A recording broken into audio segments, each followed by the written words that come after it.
मोक्षमार्गस्य नेतारं वेत्तारं कर्मभूरताम् ज्ञातारं विश्वतत्त्वानां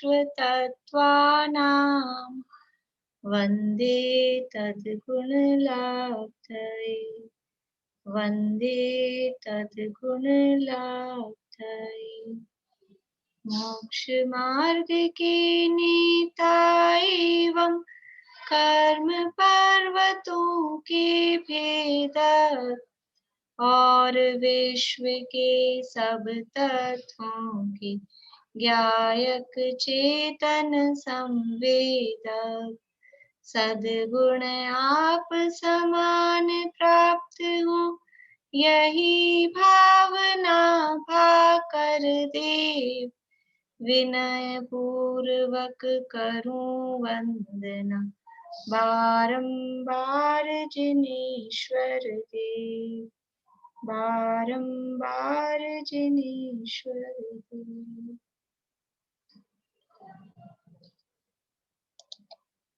तत्वार सूत्र नामक ये महाशास्त्र आचार्यवर उमा स्वामी द्वारा रचित है और इसके 6वें अध्याय के आधार पर आश्रव तत्व का वर्णन हम देख रहे हैं, जिसमें मूल कर्म प्रकृतियों में 8 कर्मों में उनके आश्रव के कारण क्या हैं वो हम देख रहे हैं। तो ज्ञानावरण दर्शनावरण के आश्रव के कारण देखने के बाद में कल हमने शुरू किए थे वेदनीय कर्म के आश्रव के कारण, और उसमें वेदनीय कर्म के 2 भेद हैं, साता वेदनीय और असाता वेदनीय। तो असाता वेदनीय कर्म के आश्रव के कारणों की चर्चा कल हमने की थी। वेदनीय कर्म किसे कहते हैं? वेदनीय कर्म किसे कहते हैं? बोलिए अनीता जी। जो सुख दुख का वेदन कराता है। ठीक है, जो सुख दुख का वेदन कराता है मतलब उस कराने में निमित्त होता है। ये ध्यान रखना है, कर्म है वो कराते नहीं है। भाषा हम ऐसी बोलते हैं ज्ञान को पर जो आवरण डाल देता है, जो ज्ञान का घात करता है वो ज्ञानावरण। तो घात करता है मतलब घात करने में निमित्त होता है, आवरण डालने में निमित्त होता है। तो ये निमित्त की तरफ से बात है, लेकिन हम शॉर्ट में ऐसा बोलते हैं। तो जो सुख दुख का वेदन कराता है मतलब सुख दुख का वेदन कराने में निमित्त होता है। तो इस वेदनीय कर्म का जो काम है किसकी तरह से है? जैसे ज्ञानावरण का काम है पर्दा डालने का समान, दर्शनावरण का काम था द्वारपाल के समान। ये वेदनीय कर्म का काम, इसका उदाहरण या इसका स्वभाव किसके जैसा है?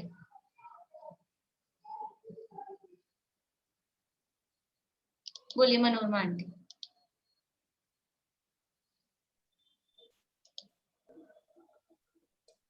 शहद में लिपटी तलवार।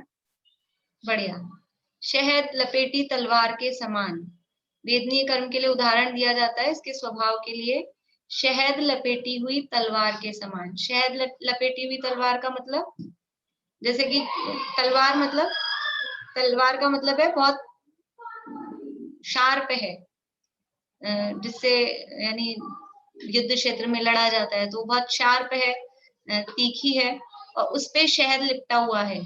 अब जिस जीव को वो शहद खाने की इच्छा है, मतलब शहद समझे, शहद खाने योग्य है ऐसा नहीं कह रहे, आप समझ लो चाशनी लगी हुई है, मिठाई लगी हुई है, ऐसा समझ लीजिए, बर्फी लगी हुई है। हम शहद की बात चाटने की क्यों करें? शहद महाअभक्ष्य होता है, खाने योग्य नहीं होता है। शहद में बहुत रस जीवों का घात होता है, इसलिए शहद खाने योग्य नहीं है। पर वो उदाहरण चला आ रहा है, इसलिए उसको उदाहरण को में वही शब्द हम बोल लेते हैं। तो कोई तलवार पर मिठाई लगी हुई है, व्यक्ति को मिठाई खानी है, तो क्या होगा? उसको, अब वो तलवार पे लगी हुई है और तलवार से ही चाटनी है। तलवार छोड़ो, चक्कू होता है, अभी चक्कू से समझ लीजिए हमने आम बंदारा, अब वो थोड़ा आम का वो उसमें लगा हुआ है। अब कोई आम का रसिया, आम का लोभी ऐसा सोचे कि जो चक्कू पे लगा हुआ है वो भी मैं चाट लूं, तो क्या करे? सीधा चक्कू को मुंह में लगाए तो क्या होगा? उसको क्या फील होगा? चक्कू को चाटा जीभ से, और चक्कू ऐसा नहीं ब्लंट, अच्छा शार्प, बिल्कुल नया चक्कू, तो क्या फील होगा चक्कू को चाटेंगे? बोलिए, कभी किसी ने ट्राई किया है? ट्राई तो नहीं किया। क्या लगेगा लेकिन? नेहा जी बताइए, क्या लगेगा? पीड़ा होगी भाभी। बस पीड़ा ही होगी, और कुछ नहीं? दुख तो ट्राई होगा। करके देखना, ट्राई करके देखना। ऐसा ट्राई नहीं करना। चलिए सोच मधु के जी दुख बोलिए। होगा। मुंह आ जाएगा, कट लग जाएगा। चलिए दीपिका जी बोलिए। मीठा भी लगेगा और हाँ, साथ में पीड़ा भी। बहुत बढ़िया, दोनों चीज होंगी। वो चक्कू को हमने चाटा है तो आम का स्वाद भी तो आएगा ही ना, थोड़ा बहुत जो है, तो वो मिठास, आम का स्वाद वो भी आएगा। तो मतलब थोड़ा सा अच्छा भी लगा, लेकिन साथ में क्या हुआ कि वो चक्कू जो धारदार था, तेज था, तो जीभ भी साथ में कटी। दोनों काम होंगे, सुख का अनुभव भी हुआ और दुख का अनुभव भी हुआ। तो ये वेदनीय कर्म का स्वभाव कैसा है? ये सुख दुख का अनुभव कराता है। और ये कैसा कराता है कि जो सुख हमको लग रहा है ना, वो सुख ऐसा है, ये सुख हमको सुख लगता है। वेदनीय कर्म के उदय से जो अनुकूलताएं प्राप्त होती हैं, हमें सुख लगता है। वो सुख कैसा होता है? वो सुख ऐसा होता है कि जैसे तलवार पे लगी हुई मिठाई को चाटा, कि चाकू पे लगे हुए मिठाई को चाटा, तो वो उस समय क्षणिक स्टार्टिंग में तो हमको लगता है कि बढ़िया है, मिठास आ रही है, मजा आ रहा है, लेकिन फिर क्या होता है, उसका फल क्या होता है? फल यह है कि वो दुख की अनुभूति, वो जो जीभ कट जाती है, उस जीभ के कटने से दुख की अनुभूति होती है। तो ये वेदनीय कर्म इसी तरह से प्रारंभ में यदि साता का उदय है, अच्छा मीठा फल लगता है, लेकिन एक्चुअल में वो सुख सुख नहीं, सुख का आभास है, वो वास्तव में दुख ही है।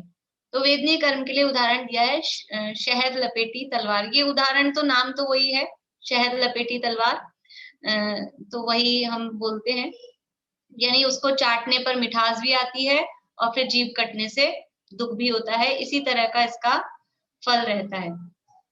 तो ये वेदनीय कर्म, इसके दो भेद हैं, एक साता वेदनीय और एक असाता वेदनीय।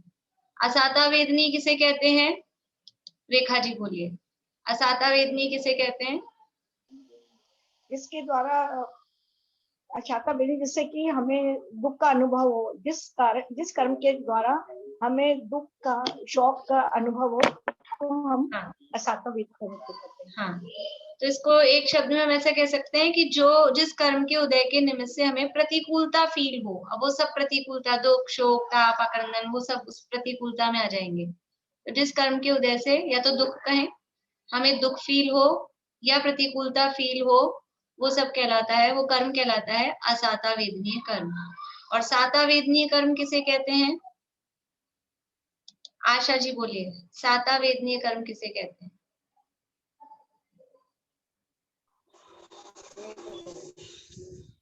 सरल है, अभी जो असाता कहा उसका अपोजिट करना है। जिस कर्म के अनुकूलता हाँ, जिस कर्म के उदय से हमें अनुकूलता प्राप्त हो, अनुकूलता मिले, सुख लगे, वो साता वेदनीय कर्म कहलाता है। इस तरह से ये दो भेद हैं वेदनीय कर्म के। तो इसमें से कल हमने देखा असाता वेदनीय कर्म के आश्रव के कारण। ये असाता वेदनीय कर्म क्यों बनता है? हमारी समस्या ये है कि हम दुखी रहते हैं। हम दुखी क्यों रहते हैं? हम दुखी होते हैं और हमको ऐसा लगता है कि सारी दुनिया का दुख हमारे साथ ही, हमको ही मिल गया है, हम ही दुखी हैं। और ऐसा हमको फील होता है। फिर हमको ऐसा क्वेश्चन होता है कि मेरे साथ ही ऐसा क्यों हो रहा है, मुझे ही क्यों मिल रहा है ये दुख, मैं ही क्यों दुखी होता हूँ हर बार। तो ये जो हमारा क्वेश्चन है, उसका जवाब क्या है? उसका जवाब ये है कि वास्तव में हमने ही ऐसे परिणाम किए हैं, अपने परिणामों के फल से ही हम ये सुख रूप या दुख रूप अनुभव करते हैं। तो कौन से ऐसे परिणाम हमने किए कि जिनसे ऐसा कर्म बंधा कि वो हमको इस तरह से दुख देने में निमित्त बना? कौन से हैं वो परिणाम?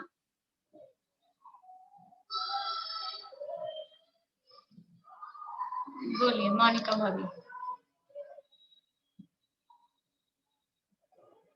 भाभी मैंने अभी देखा नहीं, अभी बस जस्ट आई हूँ मैं। ठीक है, रजनी जी बोलिए। जहाँ हमने मतलब कि किसी के ऊपर करुणा नहीं की, शोक मतलब और दुख आपने जो कल बताया था। हाँ, वो छह पॉइंट से बस 6 शब्द हाँ। बोलने हैं अपने को। 6 पॉइंट्स 6 पॉइंट्स एकदम से ऐसे याद नहीं है। चलिए रुकिए, कोई बात नहीं, सुलोचना जी बोलिए। दुख, शोक, ताप, आक्रंदन, वध और परिदेवन। दुख, शोक, ताप, आक्रंदन, वध दुख, और ताप, आक्रंदन, परिदेवन। बढ़िया। ये 6 बातें, इन 6 बातों में वास्तव में सब गर्भित है। इसके अलावा भी अभी मैं आपको और दूसरे ग्रंथ से पढ़ के सुनाऊंगी, जैसे उस दिन हमने देखा था, लेकिन वास्तव में वो सारी बातें इनमें गर्भित हैं। दुख किसे कहते हैं? दुख किसे कहते हैं? ज्ञात हुआ आप लोगों को किसी को? दुख किसे कहते हैं? दुखी तो हम होते हैं, लेकिन दुख किसे कहते हैं? सुधा जी। पीड़ा रूप परिणाम को दुख कहते हैं। हाँ, पीड़ा रूप परिणाम को दुख कहते हैं। जो पीड़ा, कष्ट का जो परिणाम देखिए, भाव, परिणाम मतलब हमारा भाव। शरीर कट गया, जीभ कट गई, उंगली कट गई, उसका नाम दुख नहीं है, पर उसको कटने से हमको जो फील हो रहा है, उस फीलिंग का नाम दुख है। उस फीलिंग का नाम दुख रूप परिणाम, पीड़ा रूप परिणाम है।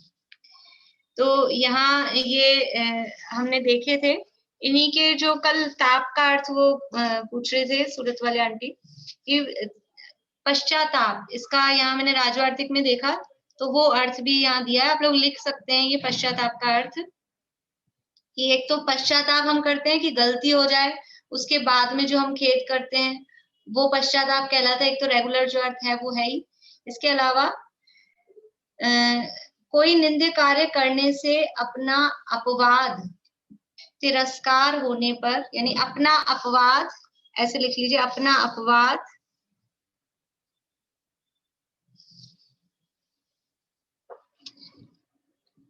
अपवाद समझते हैं, अपमान, अपवाद का मतलब अपना अपमान, तिरस्कार होने पर अंतरंग में यानी अंदर ही अंदर तीव्र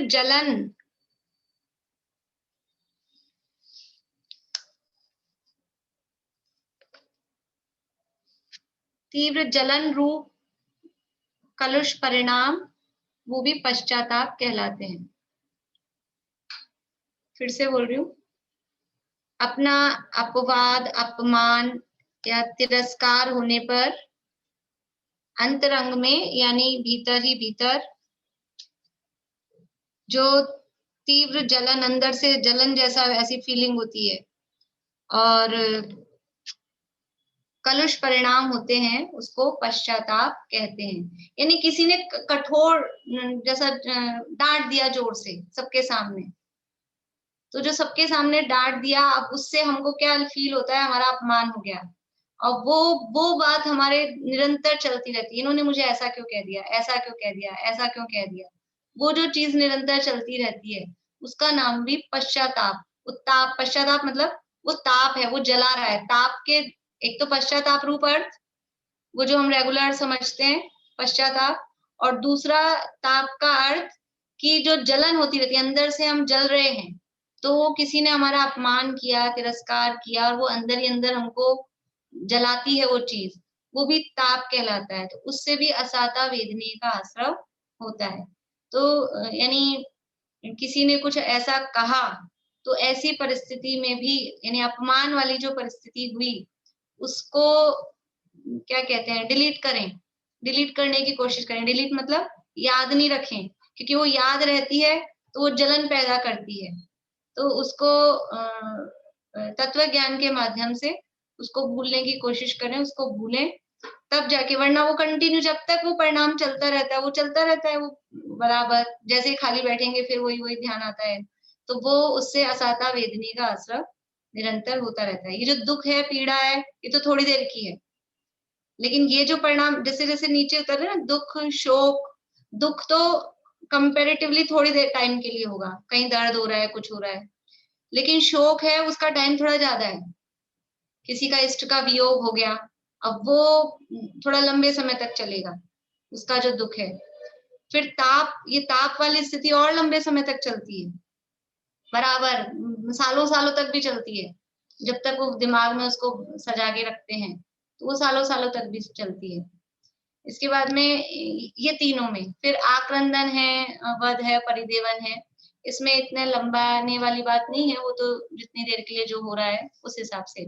इनको हम देखें तो इसमें 2 तरह के परिणाम हमको दिखाई दे रहे हैं कि ये 6 बातें किस किस के साथ करनी है मतलब करते हैं तो ये आश्रय होता है किसके साथ, स्व, आत्म, पर और उभय, यानी स्व और पर दोनों के साथ में।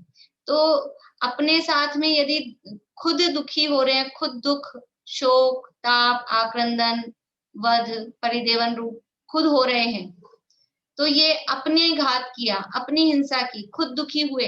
देखिए हिंसा किसे कहते हैं, हिंसा किसे कहते हैं पता है आप लोगों को, हिंसा किसे कहते हैं? पीरू जी बोलिए, हिंसा किसे कहते हैं?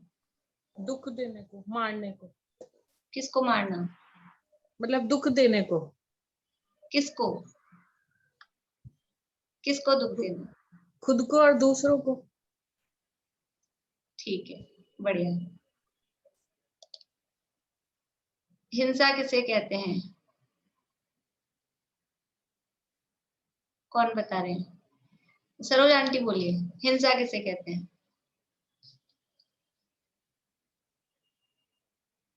चालू करिए आवाज। अभी याद, मोह राग द्वेष सब भावों को हिंसा कहते हैं। ठीक है, निर्मल जी बोलिए।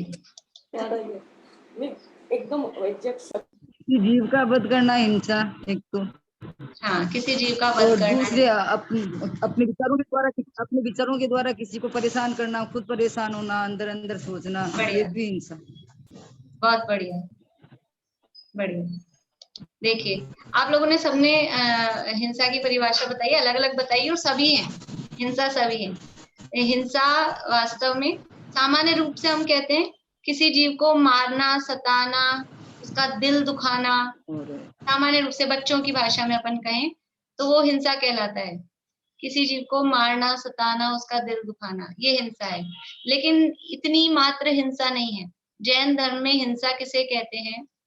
आत्मा में मोह राग द्वेष भावों की उत्पत्ति होना, उसका नाम हिंसा है। आत्मा में मतलब अपने अंदर, अपने मन में जो मोह राग द्वेष भाव उत्पन्न हो गए, मोह राग द्वेष भाव समझ में आता है? ये मेरा है, ये अच्छा है, ये बुरा है, ये जो भाव है, ये मेरा है, ये मोह का भाव, ये अच्छा है, ये राग का भाव, ये बुरा है, ये द्वेष का भाव, और इसमें सब आ गए, मोह राग द्वेष में कषाय, पाप के भाव सब इसमें गर्भित हैं। तो आत्मा में मोह राग द्वेष भावों की उत्पत्ति होना वो हिंसा है, और आत्मा में मोह राग द्वेष भावों की उत्पत्ति नहीं होना, उसका नाम अहिंसा है। ये हिंसा अहिंसा की व्याख्या जैन दर्शन में विशेष रूप से कही है। ये तो सामान्य सभी कहते हैं, दूसरे को मारना, सताना, उसका दिल दुखाना।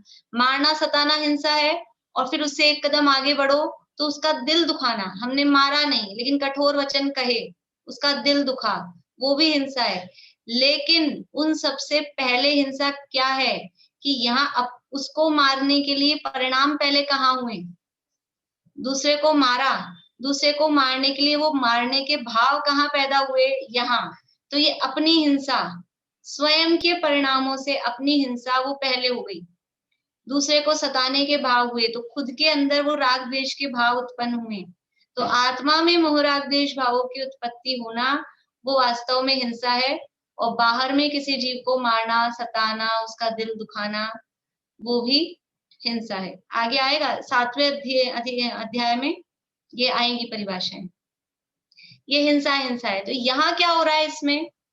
ये क्यों बताई मैंने अभी आपको कि ये दुख, शोक, ताप, आक्रंदन, वध, परिदेवन, इसमें क्या है? ये स्व के साथ भी है, पर के साथ भी है। मतलब इसमें दोनों प्रकार की हिंसा हो रही है। अभी जो हमने देखी, एक भाव हिंसा एक द्रव्य हिंसा। आत्मा में मोह राग द्वेष परिणामों की उत्पत्ति हुई, ये भाव हिंसा। और बाहर में दूसरे जीव को मारा, सताया, उसका दिल दुखाया, ये द्रव्य हिंसा। ऐसे दो प्रकार की हिंसा हुई। देखिए जो लोग लिख रहे हैं वो सोचोगे बहुत फास्ट हो रहा है। हिंसा, हिंसा दो प्रकार की हो गई, एक हुई भाव हिंसा, एक हुई द्रव्य हिंसा। ठीक है, भाव हिंसा क्या है? आत्मा में मोह राग द्वेष भावों की उत्पत्ति होना, उसका नाम भाव हिंसा है। अपनी आत्मा में, आत्मा मतलब मैं स्वयं, अपने में मोह राग द्वेष भावों की उत्पत्ति होना, वो भाव हिंसा है। और द्रव्य हिंसा क्या है? कि बाहर में स्व या पर, खुद का भी या दूसरे का भी, उस जीव को मारना, सताना, उसका दिल दुखाना, ये सब द्रव्य हिंसा कहलाती है। तो ये जो दुख, शोक, ताप, आक्रंदन, वध, परिदेवन के जो परिणाम हैं, तो जो स्व के साथ हो रहे हैं, स्व, पर और उभय, तीन जगह बताए हैं। ये जो परिणाम है, ये स्व में, पर में और उभय में, तीन जगह हैं। तो जो स्व में ये परिणाम हो रहे हैं, दुख, शोक, ताप, आक्रंदन वाले, ये तो हो गई भाव हिंसा। अपने में ये जो दुख, शोक, ताप, आक्रंदन के परिणाम हो रहे हैं, ये हो गई भाव हिंसा। ठीक है, और जो दूसरों में दुख, शोक, ताप, आक्रंदन के परिणाम हम उत्पन्न करवा रहे हैं, ये हो गई द्रव्य हिंसा।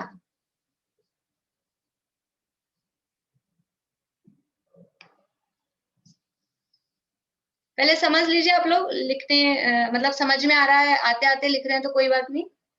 समझ में आ रही है बात? हिंसा दो प्रकार की है, एक भाव हिंसा, एक द्रव्य हिंसा। अपने आत्मा में मोह राग द्वेष के परिणाम उत्पन्न हो रहे हैं, वो भाव हिंसा है। और दूसरे को मारा, सताया, उसका दिल दुखाया, या अपने द्रव्य प्राणों का घात किया, खुद ने आत्महत्या कर ली, वो द्रव्य हिंसा कहलाती है। ठीक है, अब यहाँ जो अपना प्रकरण है, यहाँ वाले प्रकरण में ये काम स्व के साथ हो रहा है, पर के साथ हो रहा है, दोनों के साथ हो रहा है। स्व, पर, उभय, तो उभय तो कॉमन हो गए दोनों में, तो भी स्व और पर देखें अपन। तो अपने खुद को दुखी करना, शोक, ताप, आक्रंदन, वध, परिदेवन, इस तरह के जो परिणाम अपने साथ किए, वो क्या हो गए? वो हो गए भाव हिंसा, इसमें चले गए ये वाले। और जो दूसरे के साथ ऐसे परिणाम हमने किए, दूसरे को दुखी किया, दूसरे को शोकित किया, उसको ताप उत्पन्न कराया, ये सब परिणाम किसमें चले गए? द्रव्य हिंसा के अंतर्गत। तो अब हम शॉर्ट में क्या कह सकते हैं? असाता वेदनीय कर्म के आश्रव का कारण क्या है? समझ में आ रही है ये बात? क्यों इतना चक्कर क्यों घुमाया मैंने? शॉर्ट में हम कहें तो असाता वेदनीय कर्म के आश्रव का कारण क्या है, एक शब्द में कहें तो क्या कह सकते हैं? एक शब्द में बोलिए ज्योति जी। हिंसा। हिंसा, हिंसा है वो असाता वेदनीय कर्म के आश्रव का कारण है, क्योंकि उसमें भाव हिंसा भी हो रही है, उसमें द्रव्य हिंसा भी हो रही है। लेकिन हिंसा का स्वरूप ये वाला समझना पड़ेगा, ये हिंसा क्या है वास्तव में। ये हिंसा ये दो प्रकार की है। तो ये स्व के साथ भी हो रहा है, पर के साथ भी हो रहा है, दोनों के साथ भी ये काम हो रहे हैं। मतलब हिंसा का जो परिणाम है वो असाता वेदनीय कर्म के आश्रव का कारण है। और हिंसा का परिणाम वो इतना सा नहीं है कि बाहर में चींटी मर गई तो अकेली उतनी ही हिंसा है। हमारे कब होती है हिंसा? ये भाव हिंसा कब होती है? द्रव्य हिंसा तो कभी कभी होती है, चींटी मर गई, कभी कदाचित कोई झींगर मर गया, गलती से मर गया। चला के तो हम करते नहीं है, जैनी लोग हैं, चला के तो हिंसा हम करते नहीं है। या फिर कभी कभार बच्चों के चपत लगा दी, तो वो भी बहुत, जो लोग बड़े हो गए उनकी तो वो भी नहीं होती है, जो छोटे बच्चे वाले हैं उनके भी वो रोज रोज बराबर हमेशा नहीं होती है, कभी कभार कदाचित होती है। लेकिन ये भाव हिंसा कब होती है? भाव हिंसा कब होती है? भाव हिंसा किस समय होती है और किसकी होती है? छोटे बच्चे वालों की होती है कि बड़े बुजुर्गों की होती है, कि बच्चों की होती है, कि बड़ों की होती है, कि लेडीज की होती है, कि जेंट्स की होती है? कब होती है भाव हिंसा? कब होती है? बोले रश्मि जी। भाव हिंसा तो हमेशा ही चलती रहती है, राग द्वेष हमेशा ही चलती रहती है, हमेशा चलती रहती है। और क्या? ये मोह राग द्वेष के परिणाम ये पकड़ में आते हैं, पकड़ में आते हैं उनको कि हमारे चल रहे हैं। पकड़ में नहीं आते तो कैसे कह रहे हैं कि निरंतर चल रही है? चलती रहती है। अब अभी ध्यान दे। आपने जैसे बताया, मुझे समझ में नहीं आया तो मेरे को ये लगा ना मेरे को समझ में नहीं आया, द्वेष का भाव आया, और समझ में आ गया तो राग का भाव आ गया। तो ये तो हमेशा ही चलता रहता है। ठीक है, बढ़िया। तो ये जो परिणाम है मोह राग द्वेष के परिणाम, ये निरंतर चल रहे हैं। ये मोह का परिणाम, ये मेरा, ये घर मेरा, ये बच्चे मेरे, शरीर मेरा, और भी चीजें, मोह का परिणाम। और ये अच्छा और ये बुरा, ये तो यहाँ भी अभी इन्होंने बताया ना, ये तो यहाँ भी समझ में आ गया तो अच्छा, नहीं समझ में आया तो बुरा। आवाज समझ में आ रही है, आज नेटवर्क सही है तो अच्छा, कभी नेटवर्क खराब होता है तो क्या होता है, फिर बुरा लगता है। ये परिणाम हर समय चल रहे हैं। ये आत्मा में मोह राग द्वेष की उत्पत्ति निरंतर हो रही है, ये भाव हिंसा निरंतर हो रही है, ये असाता वेदनीय कर्म ये बंध रहा है कि नहीं बंध रहा है। तो वो तो जो, इसलिए निरंतर अपने भावों का संभाल करने की बात, कि जो यानी अभी तो हम बैठे हैं जैसे हैं, लेकिन व्यर्थ के जो मोह राग द्वेष के परिणाम होते हैं, अभी तो यहाँ जो चल रहा है और जो नेसेसिटी है, मतलब गृहस्थ जीवन में जो भाव होते हैं, करने पड़ते हैं कहो, होते हैं कहो, वो एक अलग मैटर है। लेकिन व्यर्थ के जो मोह राग द्वेष के परिणाम और व्यर्थ की जो बातें हम करते हैं, उनसे निरंतर ही कितने ये इस तरह के परिणाम, और वो सोच सोच के हम दुखी होते हैं, शोक करते हैं, पश्चाताप करते हैं। ये जो सारे परिणाम होते हैं, ये सब असाता वेदनी के आश्रव के कारण है। तो कारण आपको वही याद करने, 6 पॉइंट्स, असाता वेदनी के आश्रव के 6 कारण है।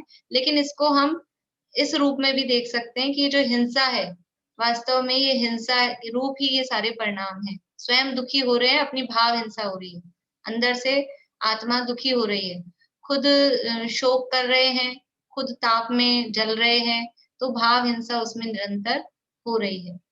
ये एक बात हुई।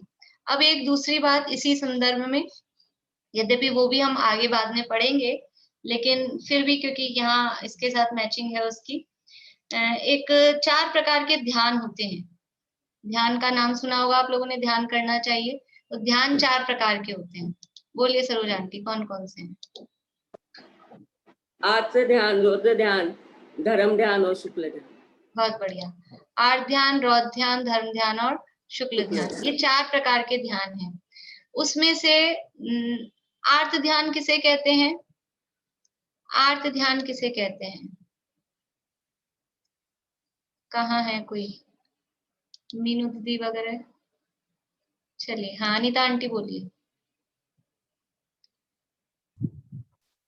आर्त ध्यान जैसे इष्ट वियोग, अनिष्ट संयोग, या उसमें दुखी ये सुखी तो आप होना, भेद बता रहे हैं, भेद रोग- बता रहे हैं। अभी आपको परिभाषा पूछिए, किसे कहते हैं? रोग जनित निदान, इसमें दुख मानते हैं ना, ये आर्त ध्यान है। हर ठीक वक्त है। जो करते रहते हैं घर में। ठीक है, बढ़िया। देखिए, आर्त ध्यान किसे कहते हैं? जो पीड़ा रूप परिणाम है। आर्त ध्यान की परिभाषा है दुख रूप, पीड़ा रूप जो परिणाम है, उसका नाम आर्त ध्यान है। निरंतर दुख रूप जो परिणाम हम बोलते हैं अपनी डेली लाइफ में, मारवाड़ी में, इधर जयपुर साइड में चलता है, मेरे तो निरंतर आरत ध्यान लगा रहता है, इसी का आरत ध्यान है, ऐसा ऐसा बोलती हैं लेडीज आपस में कि मेरे एक ही आरत ध्यान है, इसके पता नहीं क्या आरत ध्यान है, ऐसे वाक्य हम बोलते हैं। तो वो बोलते तो हैं शब्द, लेकिन उसका अर्थ क्या होता है? आरत ध्यान मतलब ये आर्त ध्यान। और आर्त ध्यान किसे कहते हैं?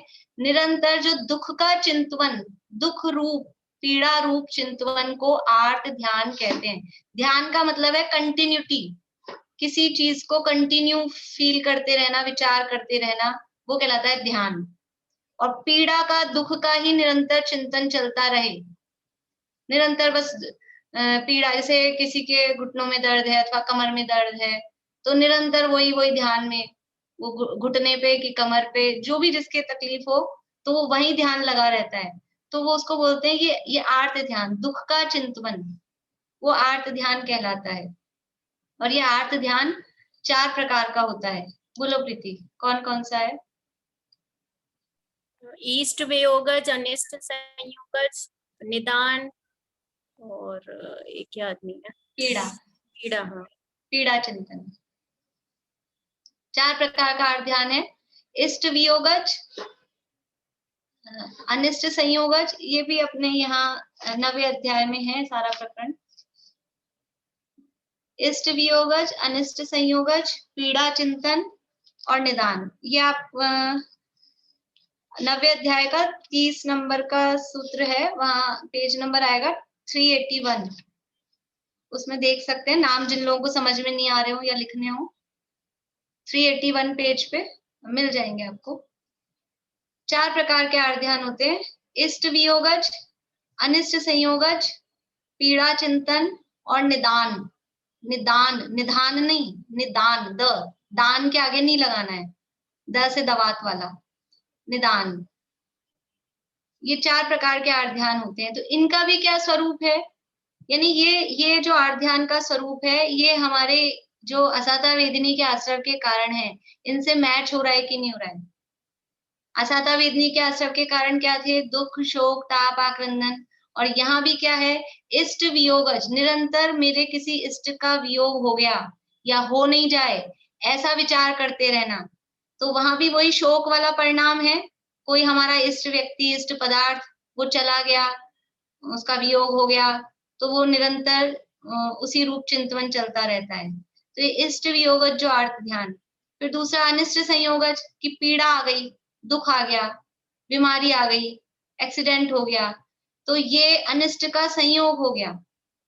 इष्ट वियोग समझ में आता है, हमारी पसंद की, जिसको हम चाहते हैं वो हमसे दूर चला जाए, वो कहलाता है इष्ट का वियोग, तो उसमें हम दुखी हो जाते हैं। और अनिष्ट संयोगज, अनिष्ट का मतलब है जिसे हम नहीं चाहते हैं, जो हमें बुरा लगता है, वो हमारे पास आ जाए। हम चाहते तो हैं कि जो हम जिसे चाहते हैं वो हमारे पास रहे, लेकिन वो तो चल जाता है दूर। और जिसे हम नहीं चाहते, हम चाहते हैं कभी नहीं आए, और वो आ जाता है पास। तो अनिष्ट का संयोग हो जाता है, इष्ट का वियोग हो जाता है। दोनों परिस्थितियों में हमारे परिणाम कैसे होते हैं, दुख रूप, दुखी, शोक का परिणाम, दुख का परिणाम। बीमारी आ जाए, वो अनिष्ट का संयोग है, या और कोई तकलीफें बाहर में, व्यापार धंधे इसमें कोई ऐसा हो जाए, वो अनिष्ट का संयोग है। किसी व्यक्ति को हम पसंद नहीं करते हैं, वो आ जाए, पड़ोसी कोई ऐसा आ जाए झगड़ालू प्रवृत्ति का, ये सब कहलाते हैं अनिष्ट का संयोग। तो ये दुख, शोक, तापा, क्रंदन, इस तरह के परिणामों में ये इष्ट का वियोग वाला परिणाम, अनिष्ट के संयोग वाला परिणाम। और तीसरा पॉइंट है पीड़ा चिंतन। पीड़ा चिंतन साफ साफ भी दुख वाला परिणाम है, कि कोई भी तकलीफ हो रही है, सिर दुख रहा है, पेट दुख रहा है, कमर दुख रही है, ये पीड़ा का निरंतर चिंतन करते रहना, मतलब वही ध्यान, ये हो रहा है, ये हो रहा है, ये हो रहा है, ये हो रहा है। तो एक यानी इस तरह से कहा भी जाता है कि यदि उसी पे ध्यान देते हैं तो वो और बढ़ता है। अब आज मेरा सिर दुख रहा है, तो बस अब मेरा तो यही विचार करती रहूं, मेरा सिर दुख रहा है, मेरा सिर दुख रहा है, मेरा सिर दुख रहा है, तो वो दुखता ही रहेगा, दुखता ही रहेगा। इसीलिए ऐसे कहते हैं ना, ध्यान डाइवर्ट करो, दूसरी तरफ उपयोग लगाओ। जैसे बच्चे होते हैं, बहुत जल्दी बच्चे, क्योंकि इस तरह से वो उसमें आसक्त नहीं होते। बच्चों के लग गई, बहुत जोर से भी लग गई हो ना बच्चे के, और आप झट से दूसरी कुछ चीज दिखाओ, तो एक बार तो एकदम से रोना बंद कर देता है। छोटा बच्चा हो, 4-6 महीने का, 8-10 महीने का, तो आपने दूसरी तरफ उसका ध्यान लगाया, कुछ खिलौना दिखा दिया, तो एक बार तो एकदम चुप हो जाएगा। फिर बाद में वो ख्याल, दर्द उसको हो रहा है, तो फिर बाद में रोएगा, वो एक अलग बात है। तो ध्यान डाइवर्ट करने से वो जो पीड़ा का चिंतन है वो कम होता है। लेकिन हम निरंतर उसी में उपयोग लगा के रखते हैं, तो वो पीड़ा चिंतन, वो आर्त ध्यान चलता रहता है। और उससे फल क्या है, इस आर्त ध्यान का फल क्या हो रहा है, असाता वेदनी का आश्रव। क्योंकि परिणाम कौन से चल रहे हैं, दुख के, शोक के, ताप के, आक्रंदन के, इस तरह के परिणाम चल रहे हैं, तो असाता वेदनी का आश्रव। मतलब क्या हुआ कि आर्त ध्यान के फल में, आर्त ध्यान से असाता वेदनी का आश्रव होता है। इसलिए क्या करना चाहिए, हमें आर्त ध्यान करना चाहिए, ऐसा। इसलिए हमें आर्त ध्यान नहीं करना चाहिए। ये इष्ट का वियोग हो, अनिष्ट का संयोग हो, उसमें निरंतर वही सोच के दुखी होना, उससे असाता वेदनी का आश्रव होता है। ये सब किसके साथ में है, ये स्व, आत्म, अपने लिए ये लगा, खुद हम इस तरह का फील कर रहे हैं, ठीक है। अब हमने दूसरे को दुखी किया, फिर हम ज्यादातर, यानी उसमें दोनों परिस्थितियां हो सकती, दूसरे को दुखी करके 99% फिर क्या होता है, हम खुश होते हैं, दूसरे को दुखी किया, ये खुद खुश होते हैं, ये किया ही था इसीलिए और वो हो गया तो फिर सुखी हो रहे हैं। तो ये क्या परिणाम है? दूसरे को दुखी करके, दूसरे को शोकित करके, दूसरे को ताप उत्पन्न करा के, दूसरे को जलन, ईर्ष्या, ऐसा उसका अपमान करके और यहाँ प्रसन्न होते हैं। ये कौन सा परिणाम है? ये आर्त ध्यान है क्या?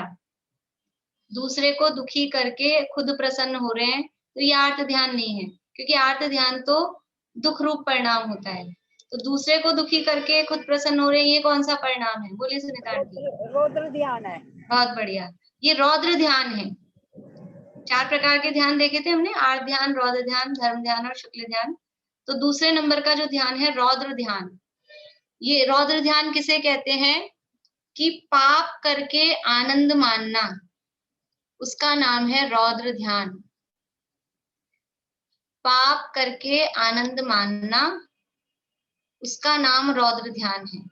तो हम दूसरे को दुखी कर रहे हैं, ये क्या कर रहे हैं हम? दूसरे को दुखी करना, ये कौन सा पाप है? किसी दूसरे को दुखी करना, ये कौन सा पाप है?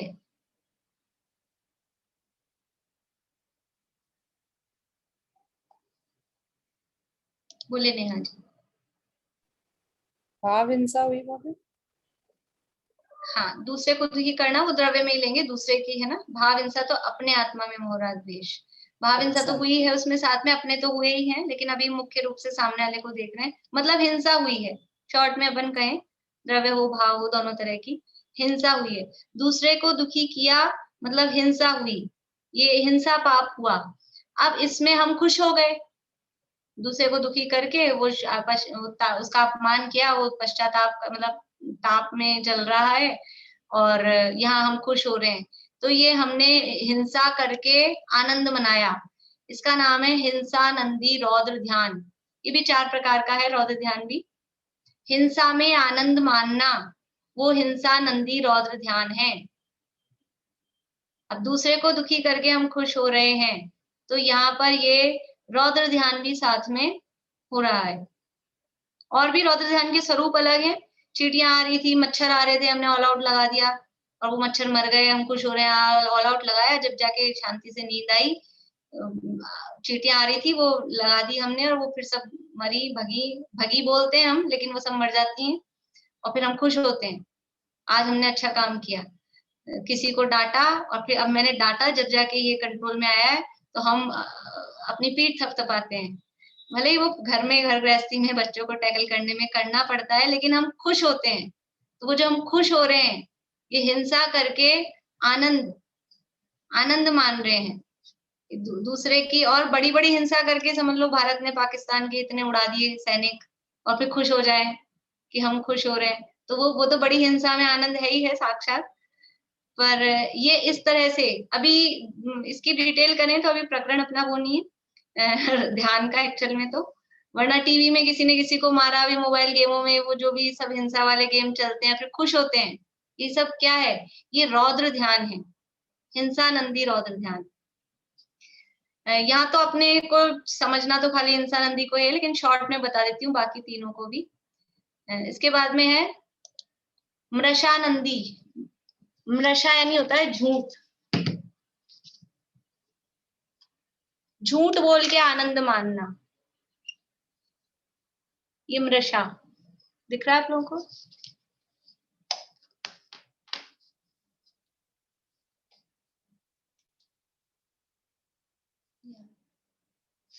मृषा नंदी, मृषा यानी झूठ में आनंद मानना, ये रौद्र ध्यान है।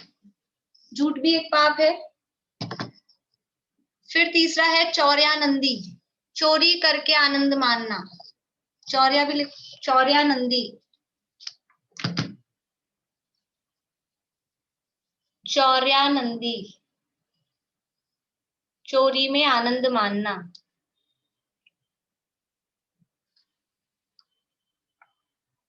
और चौथा है परिग्रहानंदी, परिग्रहानंदी रौद्र ध्यान।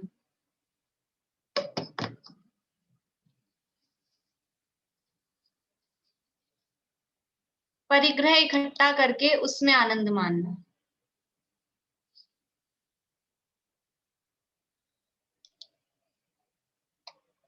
यानी 5 पाप हैं इसमें। समझ लीजिए कुशील का नाम नहीं आया क्योंकि 4 गिनाए हैं, उसको भी समझना है। वो कुशील भी हिंसा के अंतर्गत गर्भित हो जाएगा यद्यपि। तो 5 पापों में आनंद मानना, कोई भी पाप किया और उस पाप करके खुश हो रहे हैं। अभी परिग्रहानंदी हमको लगता है हम रौद्र ध्यान कर रहे हैं, नई साड़ी लाए, नए कपड़े लाए, नया जेवर लाए, और फिर उसको लाकर क्या होते हैं, हम खुश होते हैं। वो नए कपड़े लाके, नए जेवर लाके जो हम खुश हो रहे हैं, हमें लगता है हम रौद्र ध्यान कर रहे हैं। परिग्रहानंदी रौद्र ध्यान है। घर में कोई भी नई वस्तु आई, नई गाड़ी आ गई, हम खुश होते हैं। कुछ भी, कोई भी बच्चों के नया खिलौना आ जाए, खुश होता है। ये क्या है? ये परिग्रहानंदी रौद्र ध्यान है। परिग्रह इकट्ठा हुआ है कि नहीं, जो भी चीजें आई है, कपड़े लत्ते, गाड़ी, जेवर, जो भी चीजें, परिग्रह है, ये तो हम समझते हैं। ये सब परिग्रह है, बाहरी परिग्रह, और वो इकट्ठा करके हम खुश होते हैं, झूठ बोल के खुश होते हैं। अप्रैल फूल, ये क्या है? ये मृषानंदी रौद्र ध्यान है। चोरी करके, हम तो नहीं चोरी करते हैं, लेकिन हम बारीकी से देखें अपने आप में तो कहीं ना कहीं कुछ ना कुछ छोटी मोटी होती है, और वो करके हम खुश होते हैं। तो ये 4 प्रकार के रौद्र ध्यान है। तो ये रौद्र ध्यान का फल क्या है? रौद्र ध्यान का फल कहा है नरक गति, क्योंकि पाप करके खुश हो रहा है, और पापों का फल क्या है? नरक। ये रौद्र ध्यान का फल नरक गति को कहा है। चलिए, तो बाकी यहाँ अपने प्रकरण में क्या है, इसका रिलेट क्या कर रहा है कि ये जो पहला था हिंसा नंदी रौद्र ध्यान, ये हिंसा नंदी रौद्र ध्यान के फल में क्या होगा? असाता वेदनी का आश्रव, यानी आर्थ ध्यान और रौद्र ध्यान के फल में असाता वेदनी का आश्रव होता है।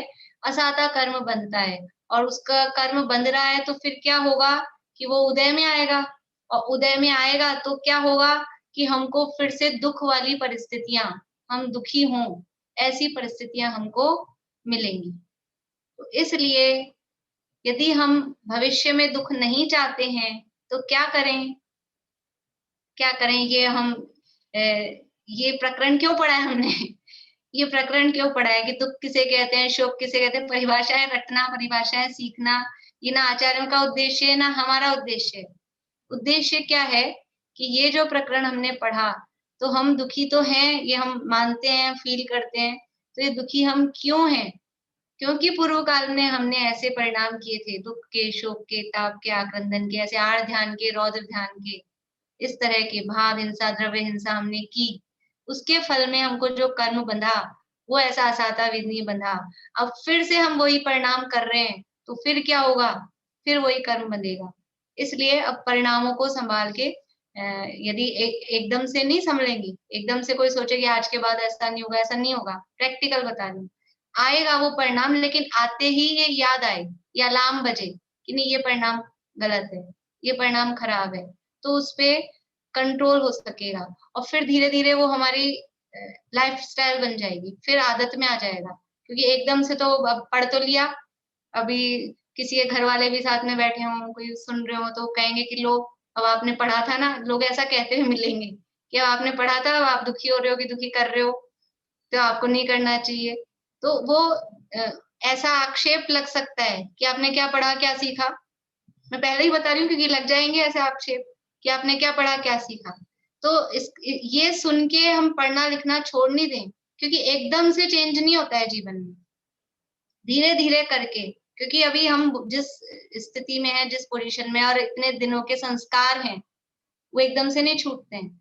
तो वो हम कोशिश, अब हमने पढ़ा है, सुना है, समझा है, तो पहले जैसे जो परिणाम होते थे, जितनी देर तक रहते थे, जितनी तीव्रता के साथ होते थे, उसमें धीरे इतनी सी भी कमी आती है, यदि हमको पकड़ में आती है, तो हम लाइन पे हैं।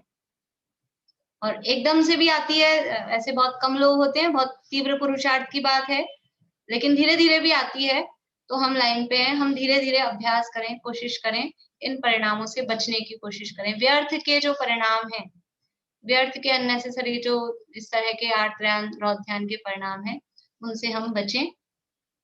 बोलिए मोनिका भाभी।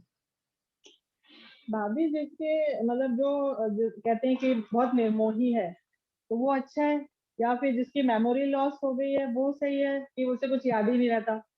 मतलब जैसे होता है ना कि भाई मेमोरी ऐसे वीक हो गई या लॉस हो गई, तो वो अच्छे में आएगा या बुरे में? क्योंकि बुरी चीज अच्छी चीज कुछ याद ही नहीं है उसे, और निर्मोही है तो उसे किसी से मतलब ही नहीं है। नहीं, मेमोरी लॉस होना तो वो अपना ज्ञान का यानी ज्ञानमंद पड़ गया है, तो वो वास्तव में अच्छा नहीं है देखा जाए तो। ज्ञान कम होना और कम ज्ञान को अच्छा मानना, वो अपने आप को हीन दशा में धकेलने जैसा है कि फिर तो एक इंद्रिय आदि को अच्छा मानना हुआ कि उनको कुछ नहीं, ज्ञान कम है। तो मेमोरी कम होना अच्छा नहीं है, लेकिन मेमोरी ज्यादा होती है तो हमको सारी राग द्वेष की बातें याद रहती है। तो ये तो समस्या मेमोरी की नहीं है, समस्या हमारे परिणाम, राग द्वेष के परिणाम की है। तो हम अपना राग द्वेष के परिणाम को कंट्रोल करें। और यदि हमें पिछली कोई बात याद भी है, ऐसी घटना हुई थी, लेकिन यदि अब हमें उसमें राग या द्वेष का परिणाम नहीं है, तो कोई दिक्कत नहीं, याद रहने में कोई तकलीफ नहीं है। तकलीफ है कि अब हम वही कि इसने मेरा बुरा किया था, इसने मेरा बुरा किया था, ऐसा जो फील आ रहा है वो फील खराब है। बाकी ये परिस्थिति हुई थी, ऐसा ऐसा हुआ था, वो याद रहता है, तो वो याद रहने में कोई बुराई नहीं है। इसलिए मेमोरी यानी जो लॉस हुई है उसको अच्छा मानना वो ठीक नहीं है। मेमोरी लॉस को अच्छा मानेंगे तो हम हीन ज्ञान को अच्छा मान रहे हैं, तो हम एकेंद्रिय आदियों में जाने की मतलब भावना भा रहे हैं। मेमोरी लॉस को ऐसा हम सोचे, ऐसे तो मेरे को ज्ञान ही नहीं होता तो अच्छा होता, मेरा ज्ञान नष्ट हो गया तो अच्छा, तो वो अच्छी बात नहीं है। ज्ञान तो अच्छा यानी पूरा होना ही चाहिए, लेकिन ज्ञान के साथ में जो राग द्वेष मिले हुए हैं वो खराब है। तो जो वो ज्ञान के साथ में गंदगी मिली हुई है उसको निकालने का प्रयास करें। ज्ञान तो शुद्ध है, ज्ञान में राग द्वेष नहीं होते। ये राग द्वेष है, ये मोह के उद्देश्य कषायों से होते, कषाय है राग द्वेष को। और किसी के प्रश्न हैं? आप लोगों के हाथ प्रश्न के लिए खड़े हैं? विनीता जी, रश्मि जी, पूछना तो नहीं है कुछ? प्रीति जी बोलिए। जय जिनेन्द्र बाबू। जय जी। मैं पूछ रही थी, जैसे अपने हर 48 मिनट में होता है, जैसे परिणामों का कहते हैं शुभ से अशुभ में होता है कन्वर्ट, ये निश्चित है। जैसे अपन ध्यान में भी बैठते हैं और कई बार ऐसा होता है कि नहीं हुआ ऐसा, क्या पॉसिबल है? नहीं, देखो 48 मिनट तो बहुत लंबा टाइम है, बहुत बड़ा टाइम है। हर अंतर्मुहूर्त में हमारे परिणाम बदलते हैं ऐसा कहते हैं, तो अंतर्मुहूर्त का मतलब 48 मिनट नहीं लेना। अंतर्मुहूर्त का मतलब है कुछ मिनट, सेकंड्स, हर सेकंड यानी 5-10 सेकंड में, एक आध मिनट में, ज्यादा बढ़ा लो तो वो परिणाम बदलते रहते हैं। तो वो परिणाम शुभ से अशुभ अपने आप होते हैं, एक ये उनकी व्यवस्था है।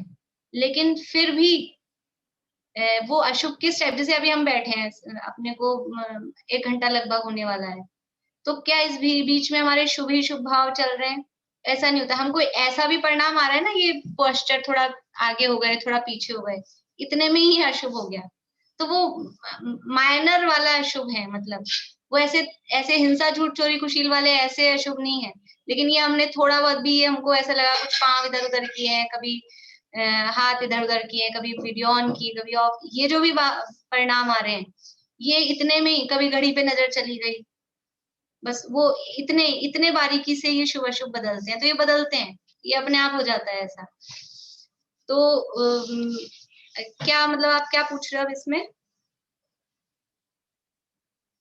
तो यही पूछ रही थी कि ये कंफर्म है कि मतलब ये होगा ऐसा? ये तो बदलते हैं, ये बदलते हैं, लेकिन ऐसा है, ये अभी अपने बदल रहे हैं, ऐसे अपने बदल रहे हैं, मतलब हमारे को कंट्रोल नहीं होता है इन पे।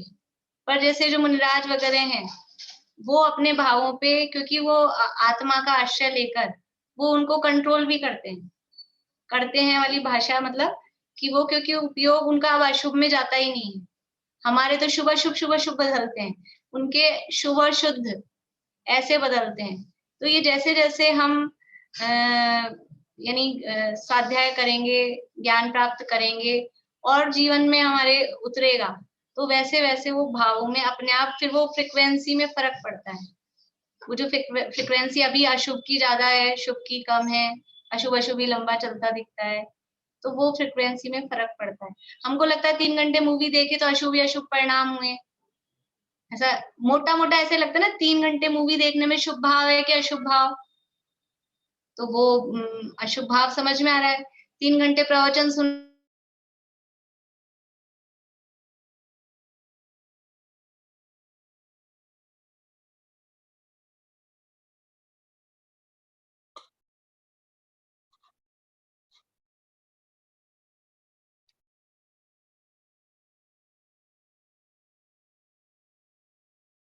आवाज नहीं आ रही भाभी।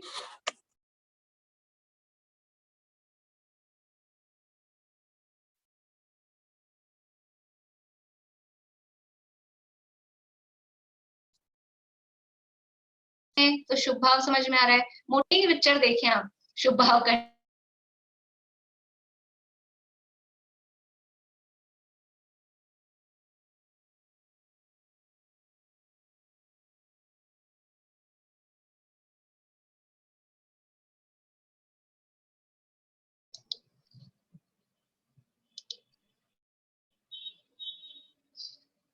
आ रही है आवाज? ठीक है। तो यानी वो बारीक जो परिणाम है ना वो बदलते रहते हैं, उस अपेक्षा से बदलना कहा है। लेकिन अगर ऐसे लंबा देखा जाए तो ऐसे कंटिन्यू, तो हम बुद्धिपूर्वक जैसे अपने उपयोग को यदि हम 1 घंटे तक टीवी देख रहे हैं तो उसमें अशुभ वाला चीज ज्यादा है, अशुभ बहुत हल्का फुल्का कोई माइनर सा आए तो आए, लेकिन हम 1 घंटे तक स्वाध्याय कर रहे हैं तो उसमें शुभ वाला फैक्टर ज्यादा है। वो अशुभ तो ऐसे छोटे मोटे हल्के फुल्के ऐसे हैं, तो वो माइनर है। तो इसलिए हम बुद्धिपूर्वक अपने को ऐसा शुभ में लगा कर रखें, ऐसा कहते हैं। जैसे अपन जैसे स्टार्ट क्लास होने से पहले सोच के बैठते हैं कि अपन 1 घंटा मतलब बिल्कुल शांति पूर्वक बैठेंगे, अपने कोई विघ्न ना आए, ना चाहते हुए पर कुछ ना कुछ, जैसे बैल ही बज गई, डोर बेल बज गई, तो अपन को उठना पड़ा। अभी करंट में मेरे साथ जैसे हुआ, तो फिर पाप लगेगा? वो पाप लगेगा नहीं, पाप का उदय हमारे पाप का है। वो अब पाप तो क्या है, घर में बैठ के करने में यही है कि वो 10 तरह की बाधाएं होती ही हैं घर में करने में, तो वो लगने वाली तो क्या कहें, चला के ही हम उठ के जाएंगे तो पाप लगेगा। अब हम खेद पूर्वक उठे हैं, मजबूरी आ गई है, वो एक अलग बात। पर उदय पाप का, अंतराय का उदय है ना, बीच में हमारा छूटा, तो अंतराय का उदय, वो पाप का उदय। बोलिए दीपिका, हो गया आपका प्रीति जी? एक चीज पूछना था, आपने कहा ना कि बच्चे को जैसे डांटते हैं तो भी पाप लगता ही है, बट कई बार क्या होता है हम मतलब इंटेंशनली या इंटरनली तो नहीं डांटना चाहते, मतलब उतना गुस्सा नहीं आ रहा पर दिखाना तो पड़ता है ताकि वो बात सुन ले।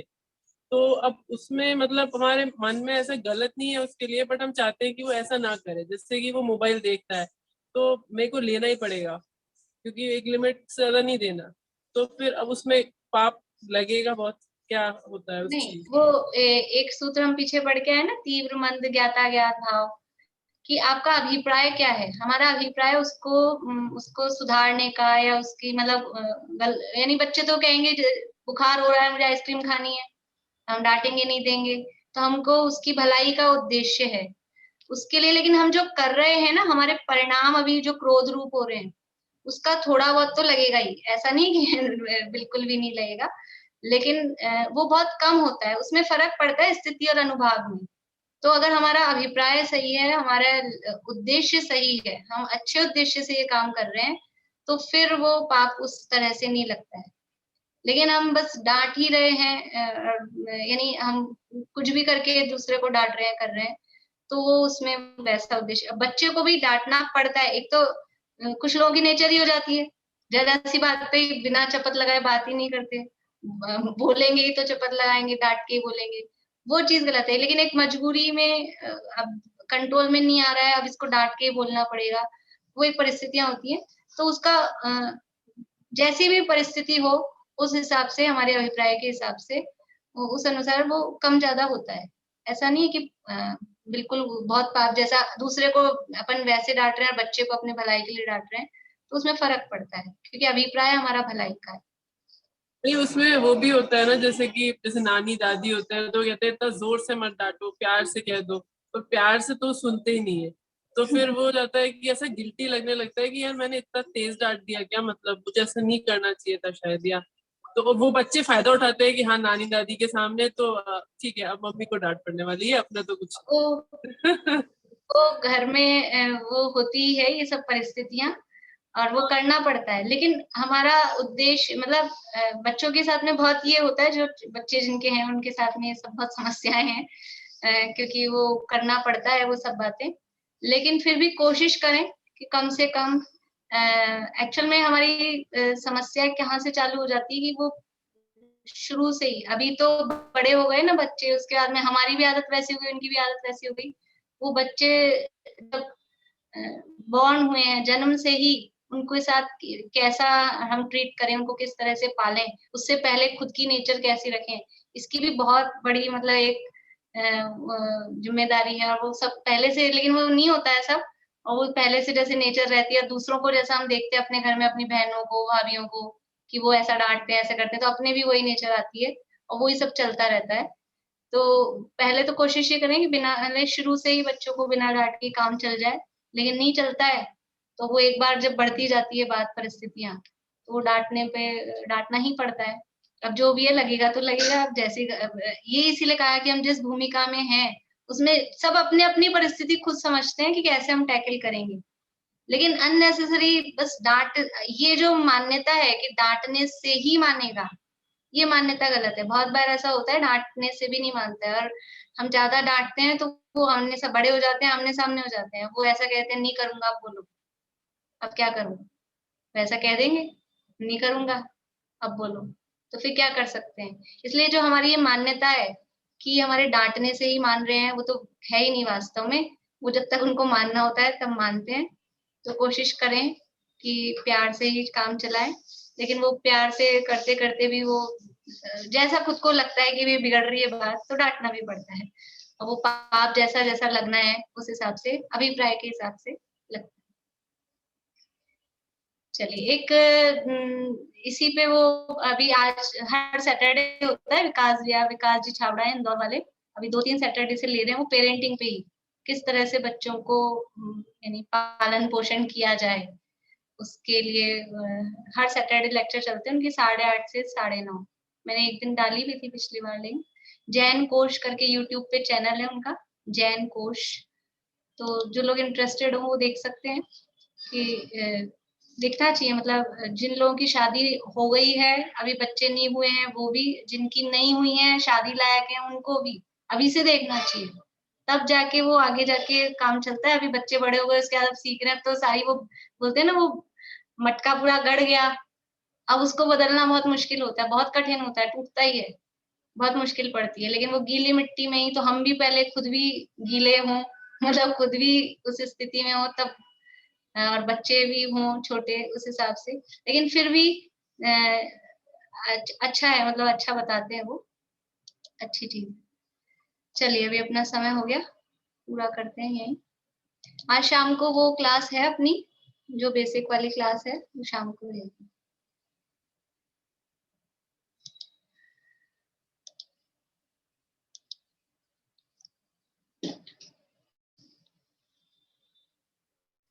मन हर मदन तन वरन सुवरन, सुमन सुमन समान ही, धन धान्य पूरित संपदा, अगणित कुबेर समान थी। उर्वशी सी अंगनाएं, संगिनी संसार की, श्री कुंथ जिन तृण सम तजीली, राह भव दधि पार की।